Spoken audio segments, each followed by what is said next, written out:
Hello, ladies and gentlemen. Good evening. Good morning. It's like 12:30 or something. I guess I should pause this. I'm sorry. I'll show you this guy I'm looking at.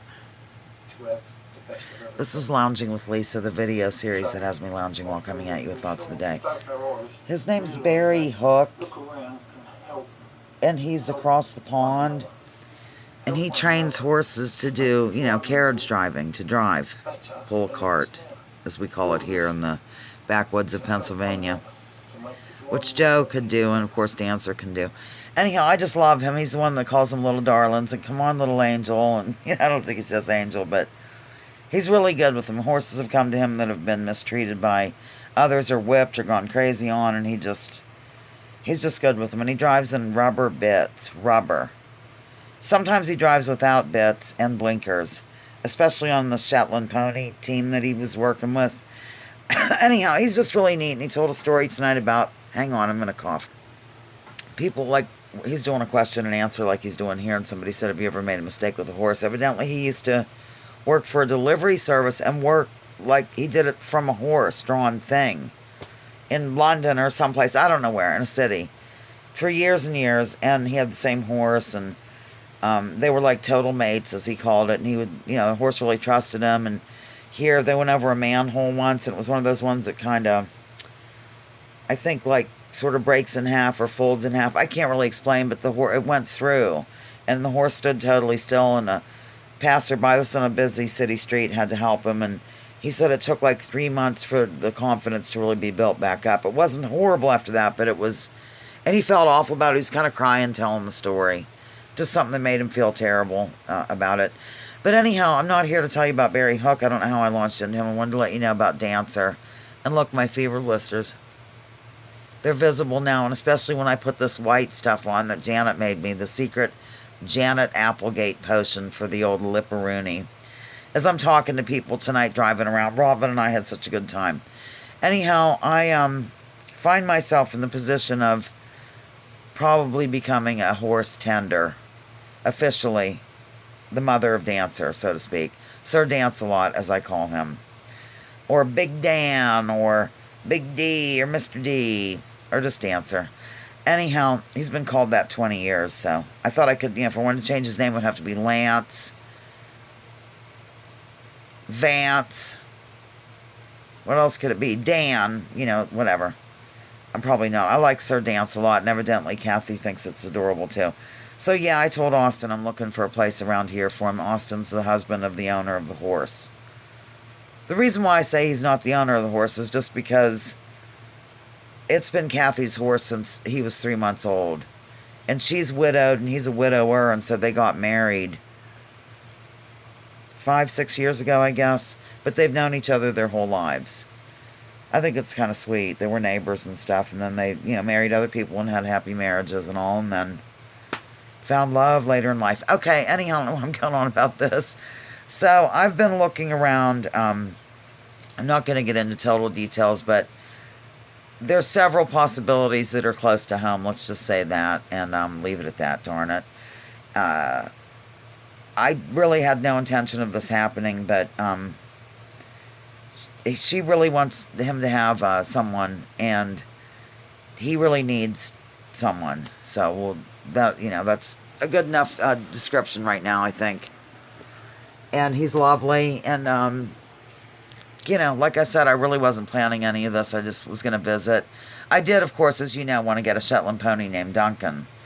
So this is a lot different because it's a Morgan 15.1 hand-high gelding named Dancer. There's no Shetland about it, ladies and gentlemen. So, at any rate, I just thought I'd keep you posted. My life lately has been laser focused on this situation. I mean, I've been looking up, kind of relearning stuff because I haven't had animals in a long time, but I don't know, fencing, and they have some interesting fencing I learned about last night. I know this is boring as hell, but I just wanted to tell you.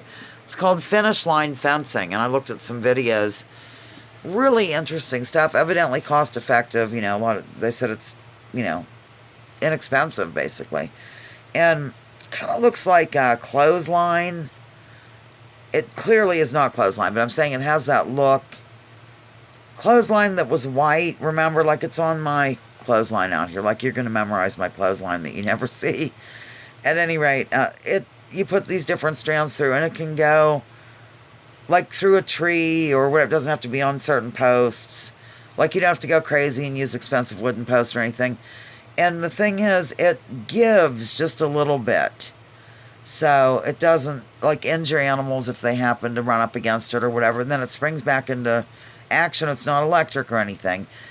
Some people use 4 strands, some people use 5. You could probably get by with 3, depending on how much your horse wants to break loose or, whatever. You never know. There's a lot of escape artists in the neighborhood. So, yeah, I mean, that's what I've been doing. I've really been concentrating on trying to find him a nice place where he has a paddock where he can buck and run and snort and possibly roll and, just kick and be a horse. Stretch his legs, basically, is what I'm getting at. And I was telling Amy, my boss and friend, that I said, I don't know if you've noticed, but I've become kind of obsessed about this whole thing. She's like, no, not you.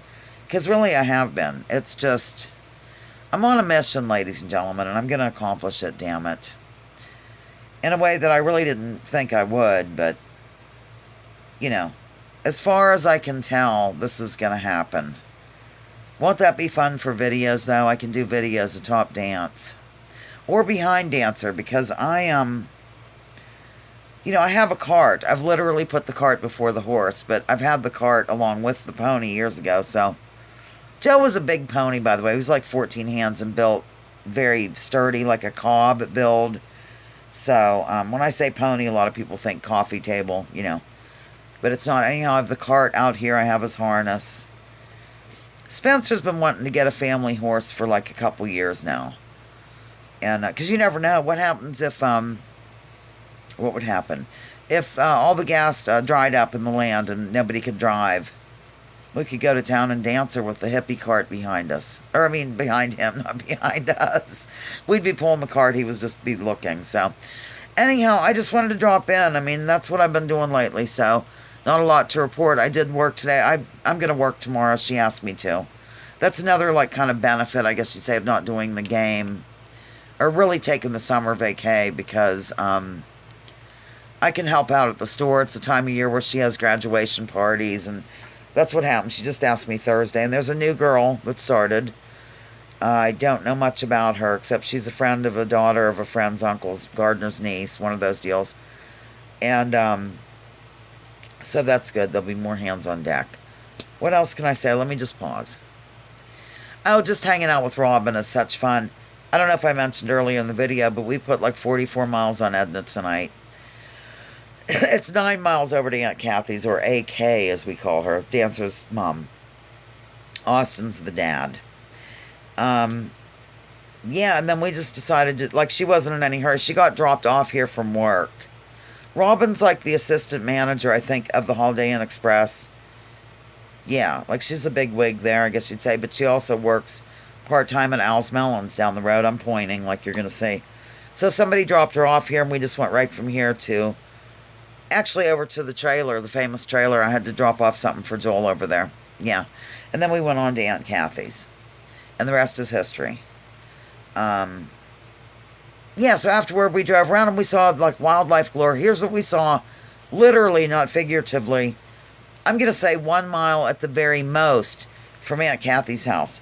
A herd of deer, a wild turkey that took off, and, dig this one, a skunk waddling through the field.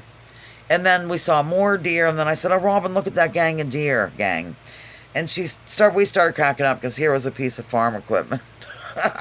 So she was kind of teasing me about that, but we were kind of looking around for, a lone horse standing in a field that might need a pasture mate, or, oh, I wonder if these people would keep him, that kind of deal. And then reminiscing about where all we used to go riding, and we had such fun. We covered a lot of the area where we used to ride, but anyhow, oh, God, I went blank. Oh, yeah, no, I didn't. We went by one place, and there were a couple of donkeys there, and that's close. It's almost where I used to keep Joe. It's the farm past where I used to keep Joe, where I got out of Edna, and I was filming, and I said, oh, these people are going to think I'm nuts. I didn't see any donkeys there. There's 2 donkeys there, ladies and gentlemen. Cute as Tupelo honey, or is that sweet as Tupelo honey? Is it Tupelo or Tupelo? Okay. Oh, it's late. I'm tired. So she's like, oh, and there's a pony out there. And I'm like, where? And so I turned the van around, went back. No pony, ladies and gentlemen. It was like kind of a rusted out barrel laying on its side. Had a little bit of white and then like rust. She thought it was a paint pony. So, yep, we both made mistakes tonight in terms of what the hell we were seeing. Yeah, donkeys, what else? So, yeah, we just had fun reminiscing and going on about the old days and some of the stuff we used to say and do. And it was great. And we even got a beer on the road. I didn't drink it because I was driving, but she had some. I'm pointing to her as though she's beside me. A woman I've known for 1,000 years and her husband were whipping around on a golf cart on one of the back roads. And so we slammed on the brakes and stopped and everything. And it's like, she said, what are you guys doing? I said, I'm out looking for a place for the horse. And she was laughing. And then we were talking and her husband said, do you want a beer? And I said, no, but, you know, she might. And Robin took one. Because I'm driving. You see, I can't drink. But I am now, ladies and gentlemen. So, anyhow, that's it. That was my evening. That's my day. That's what's going on. Oh, my God, this is 11 minutes in. And it's like 20 to 1 in the morning. I have to go to sleep. I think I'll be able to sleep better now because a step has been taken in the direction. You know, this has been kind of up in the air. And at least they know my intentions toward their Dear Sir dance a lot. All right, over and out here on Lounging with Lisa, the video series that has me lounging, really lounging. Here's a cat beside me. Well, coming at you with thoughts of the day. Aww, it's Bernard. Please drop your political identities and let's focus on issues. Leave labels at the door. Research before you judge. Remember, war is a racket. Don't take my word for it. Check out General Smedley Butler and what he had to say. There's a news item that unfolded that's kind of mysterious. We'll talk about it another time, though. Okay. Oh, you'll be at the edge of your seats. What could she be talking about? I actually heard a news item. It's a miracle in of itself. Okay, bye.